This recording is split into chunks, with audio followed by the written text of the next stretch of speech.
안녕하세요. 기업 탐방 중심의 독립 리서치 아리스입니다. 이번 영상에서는 한국경제TV 방송에서 체크포인트 3가지씩 말씀을 드리고 있는데, 방송에서는 시간이 좀 제약이 있다 보니까 추가적으로 부연 설명을 좀 드려야 되는데, 이제 그런 게 약간 미진하다고 느껴가지고 이번 주부터 해서 저희가 방송에서 못다한 이야기라는 주제로 종목에 대한 이야기, 또 시장에 대한 이야기 말씀을 좀 드리고 있습니다. 우선 영상을 시청하시기 전에 구독과 좋아요, 알람 설정 한 번씩 부탁을 드리겠습니다. 자, 그럼 보실 체크포인트 3가지 하나씩 알아보도록 하겠습니다. 우선 첫 번째 이슈는 삼성 SDI가 말레이시아의 이 공장을 착공했다, 이런 소식이 전해지고 있습니다. 그래서 삼성 SDI 같은 경우에는 2012년도부터 배터리 생산을 시작을 한 것으로 보입니다. 물론 그 전에도 배터리는 생산됐었는데 해외에서 생산된 배터리는 말레이시아가 처음이었던 것으로 보이고요. 원래 말레이시아는 배터리 공장은 아니었다라고 합니다. 그런데 이게 공장을 좀 전환을 좀 하면서 2012년도부터 배터리를 생산을 시작했던 것으로 보이고, 10년 만에 이 공장 건설하는 것에 착수한 것으로 보입니다. 여기서 중요한 내용이 있는데 바로 원통형 배터리를 만든다는 점입니다. 삼성 SDI는 이제 원통형 배터리나 각형 배터리를 주력으로 만들고 있습니다. 그래서 이번에 투자되는 것들은 원통형 배터리 생산 시설이다라고 보시는 게 중요하고, 투자 금액은 1조 7천억 수준입니다. 국내 배터리 3사 비교했을 때 LG 에너지 솔루션, SK 이노베이션, 그리고 삼성 SDI 이 3개 업체를 비교했을 때 최근 한 5년 정도 투자되는 것들을 잘 보시면은 삼성이 가장 미온적으로 투자를 해왔습니다. 보수적으로 투자를 해왔었는데 투자를 조금씩 늘리고 있다는 점도 매우 중요한 포인트이기 때문에 향후에 삼성 SDI의 투자 행보, 이런 걸 제가 볼 때는 주목해 볼 필요 있을 것 같습니다. 일단 이번에 나온 금액이 1조 7천억인데 제가 볼 때는 그렇게 큰 금액은 아닙니다. 그래서 아마도 말레이시아의 뭐 1조 7천억, 그리고 앞으로 더 중요한 지역이 바로 미국이기 때문에 미국의 대규모 이제 투자가 시작될 것으로 예상을 좀 해볼 수 있으니까, 지금 삼성이 여튼 투자의 움직임을 좀 보이고 있다, 이게 매우 중요한 부분이고요. 최근 여러분들이 잘 느끼시겠지만 경기 침체 이런 이슈 때문에 대기업들이 투자를 좀 지연한다든지 검토를 다시 한다든지 이러한 것들이 지금 늘어나고 있는데, 삼성은 오히려 이런 상황에서 투자를 좀 늘리고 있거나 진행을 지금 하고 있습니다. 그러니까 이런 점들도 우리가 주목해서 봐야 될 부분입니다. 삼성 SDI뿐만 아니고 삼성전기도 최근에 굉장히 투자를 많이 하고 있습니다. 전반적으로 삼성 그룹사가 다른 업체들에 비해서 투자를 활발하게 지금 무언가 하려는 움직임들이 나타나고 있다. 이게 제가 볼 때는 매우 중요한 점이다라고 보시면 되겠습니다. 일단 원통형 배터리 생산 시설은 수요가 뭐 늘어나고 있기 때문에 그에 따라서 진행하는 거라 보시면 되겠고, 원통형 배터리는 테슬라가 사실은 이용을 하고 있어서 삼성이 오래전부터 테슬라 쪽에 공급하는 것이 아니냐 이야기는 많았었는데요. 아직까지는 무언가 공급을 하지 않는 것으로 보이고, 리비안 쪽으로는 일단 공급은 하고 있습니다. 그렇기 때문에 제가 볼 때는 앞으로 리비안이 미국 업체이다 보니까 미국 쪽 시장 대응할 때는 리비안 쪽 이런 쪽으로도 많이 공급할 수 있겠다, 이렇게 예상을 좀 해볼 수 있겠습니다. 공장 준공 완료 시점은 2025년인 것 같고요.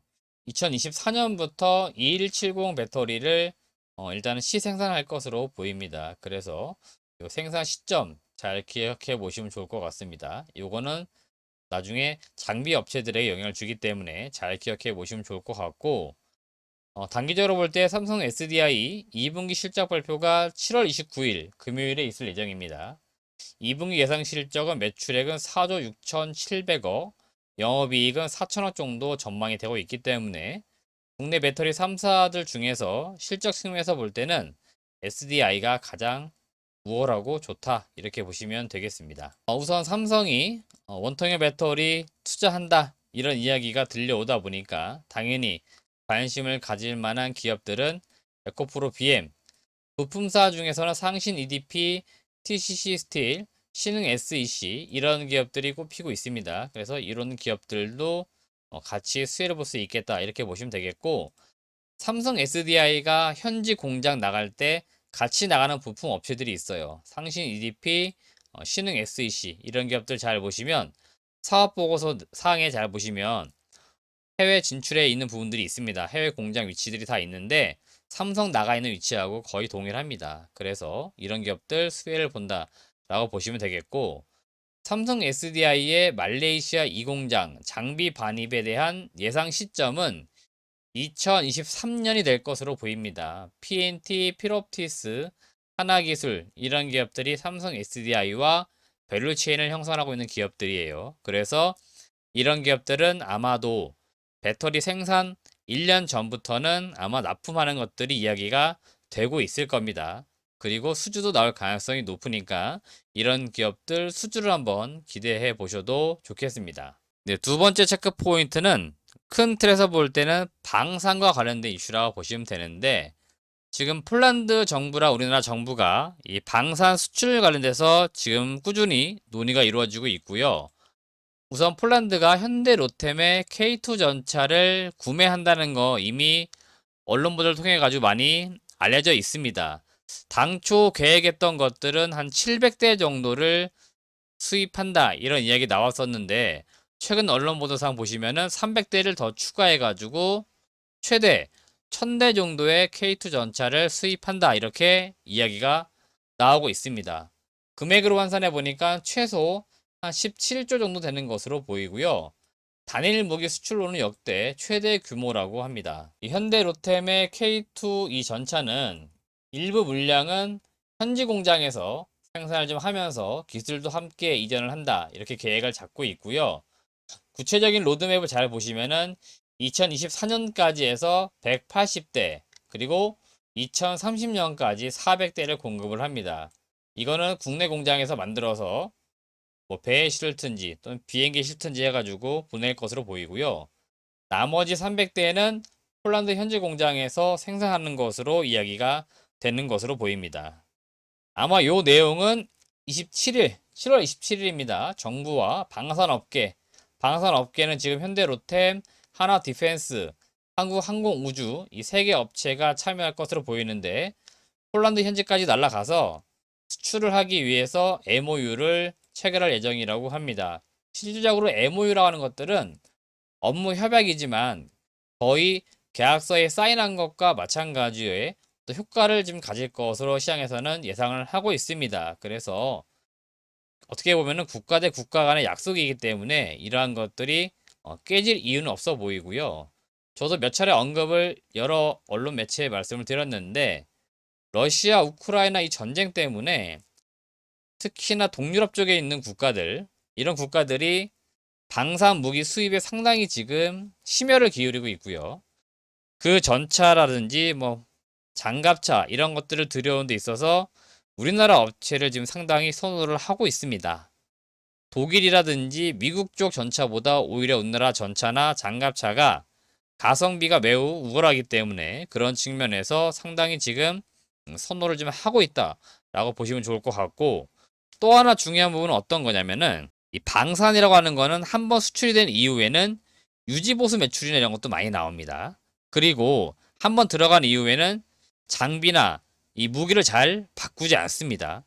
그래서 한번 들어가기 시작하면은 꾸준히 들어가는 경향들이 있기 때문에 이번에 현대 로템의 이 K2 전차가 들어갈 경우에는 계속적으로 반복에 대한 매출 이런 게 나올 가능성이 매우 높겠다 이렇게 보실 수 있겠습니다. 그래서 지금 러시아, 우크라이나 이 전쟁을 필두로 해서 방산 업체들을 지금 다시 봐야 될 시점이 아닌가 이렇게 생각을 합니다. 결론적으로는 과거에도 그랬는데요. 국내 매출만 일으키다가 해외로 수출이 되면서 소위 말하는 텐베거 기업들이 많이 나왔습니다. 10배씩 올라가는 기업들이 나왔는데, 잘하면은 방산 섹터에서 그럴 가능성도 충분히 있다라고 볼 수 있으니까 방산 업체들 한번 관심 있게 보시면 좋겠습니다. 세 번째 중요 체크 포인트는 2022년도 세제 개편안을 기획재정부에서 발표를 좀 했습니다. 그 자세한 내용은 기획재정부 홈페이지에도 나와 있고요.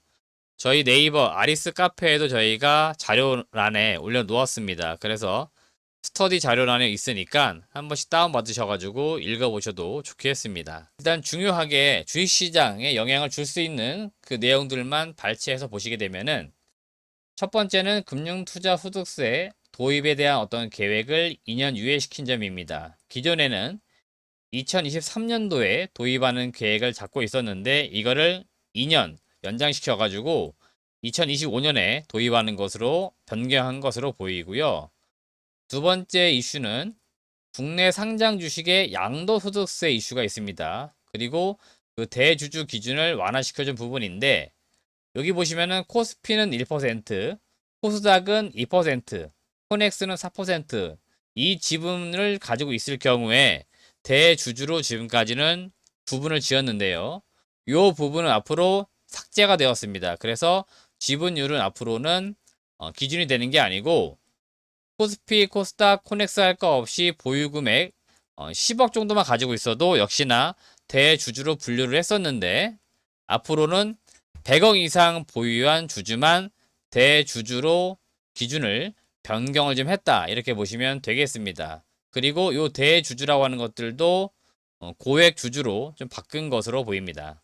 그래서 다시 한번 말씀을 드리게 되면은 이 지분율 요건을 일단 삭제는 되었다. 이렇게 보시면 되겠고 보유금의 기준을 종목당 10억에서 100억으로 상향해 주면서 웬만한 사람들은 이제 대주주로 이제 포함시키지 않는다라고 이제 보시면 되겠습니다. 그리고 그동안 좀 이슈가 됐던 게 이겁니다. 친족 다 포함해가지고 계산해가지고 대주주로 기준을 두었는데 앞으로는 본인만 기준으로만 해가지고 계산하는 방식으로 개정이 되었습니다. 그래서 요게 지금 크게 바뀌었으니까 잘 참고하시면 좋겠습니다. 세 번째는 증권거래세를 단계적으로 인하한 부분인데요. 2023년부터 코스피, 코스닥 시장 증권거래세 세율은 단계적으로 낮아질 예정입니다.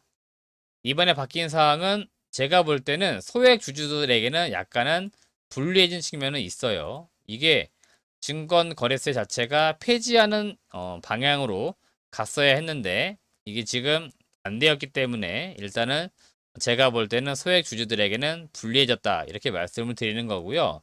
어떻게 바뀌었냐면은 기존에 코스피 같은 경우에 2022년도 0.08에서 원래 2023년부터 해서 증권거래세를 안 내는 쪽 0%로 바뀌었었는데 지금 바뀐 내용을 보시게 되면은 코스피는 0.08에서 2023년에서 24년 0.05%로 안 낼 거를 지금 4개 바뀐 겁니다. 그리고 2025년 갔을 때 0%로 바뀌었다라고 보시면 되겠고 코스닥이 일단 쟁점이 될 것으로 보이는데 2022년도 0.23%에서 원래라면 0.15%로 내려가는 거였는데 여기 잘 보시면은 0.23에서 0.20 오히려 더 높아졌습니다. 그리고 2025년 되면은 0.15로 이제 낮아지긴 하는데 기간이 23년도에서 25년으로 뒤로 2년이 밀린 거예요. 그래서 증권거래세는 어떻게 보면 기간적으로 볼 때 더 좀 내게 됐다 이렇게 보시면 되겠습니다. 결론적으로 이 변경된 세제 개편안은 증시 활성화에는 좀 도움될 것으로 보입니다. 그리고 세금 부담으로 연말만 되면은 대주주들이 이걸 회피하기 위해서 매도하던 그 수급의 왜곡 현상이 있었는데 이러한 것들은 좀 줄어들 것으로 예상을 좀 해볼 수 있을 것 같습니다. 네, 이상으로 7월 22일 한국경제방송에서 못다 했던 이야기 좀 더 자세하게 설명을 드렸습니다. 방송 시간은 아마 5분 정도예요. 그러다 보니까 5분 내에 다 설명하기가 어려워서 구체적으로 좀 풀어드리기 어려웠는데 저희가 앞으로 이렇게 조금 방송에서 못다한 이야기라는 주제로 계속해서 부연 설명을 포함해가지고 좀 말씀을 드릴 수 있도록 하겠습니다. 시청해주신 여러분 고맙습니다.